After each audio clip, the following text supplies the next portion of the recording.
Yes, folks. Another day, another journalist telling us, hey, don't believe your lying eyes. Welcome back to the channel. Today we're diving into a woke journalist take on the No Kings protests in LA and how apparently the reporting is just too negative and we all need to calm down. So here's the deal. The No Kings protests have been raging for days now. We've seen businesses smashed, cars torched, streets taken over, and police trying to hold the line.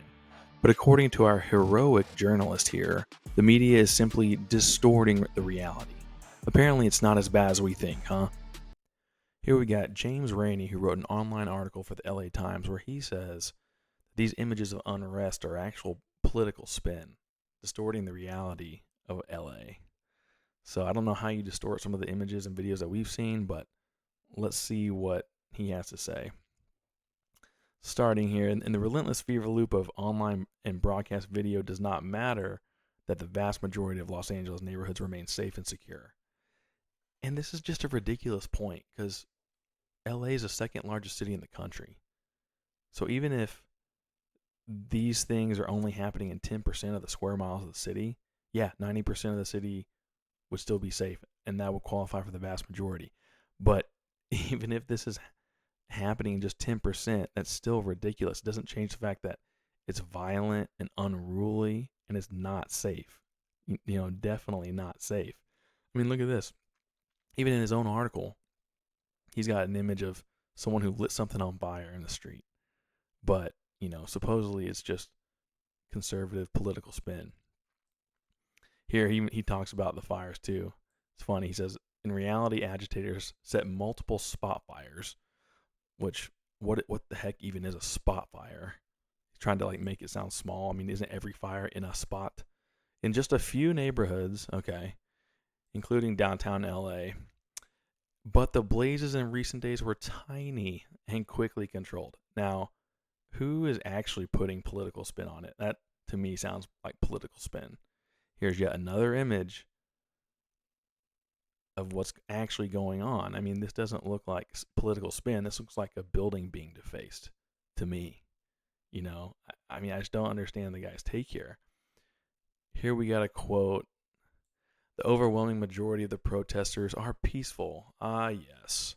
The mostly peaceful phrase. Where have we heard this before? Let's break this down, shall we? First, the footage. We have hours of raw video showing looting, violence, arson, but somehow this journalist thinks this is just the media cherry-picking isolated incidents. Right, because nothing says peaceful protest like setting a cop car on fire and smashing a Walgreens. Are we watching the same footage? Or are we supposed to ignore the burning skyline behind them? Second, this is classic gaslighting. Well, it's not as bad as you're being told. But you see the chaos, you see the businesses ruined, but you're told that what you're seeing isn't really happening, or it's being blown out of proportion. It's not journalism, it's narrative control. Third, imagine for a moment this was a different protest, say one that didn't fit the woke narrative. Would this journalist still be bending over backwards to downplay it? Of course not. There'd be breathless reporting about the threat to democracy, domestic extremism, and the end of civilization as we know it. But because this aligns with the woke ideology, well, then it's not that bad. And fourth, this narrative is a slap in the face to the actual victims, to the small business owners who just lost everything, to the people who can't walk safely down their own streets right now or get to work safely.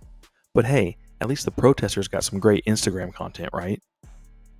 Look, nobody's saying every single person in the protest is violent. Obviously not.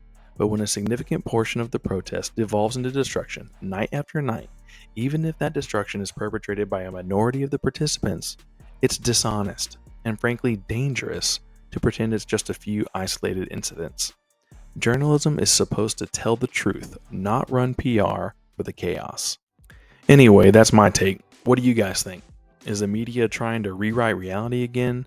Drop your thoughts in the comments below, smash that like button if you're tired of this gaslighting, and subscribe if you want actual honest takes. Until next time, say hi to your mom and them.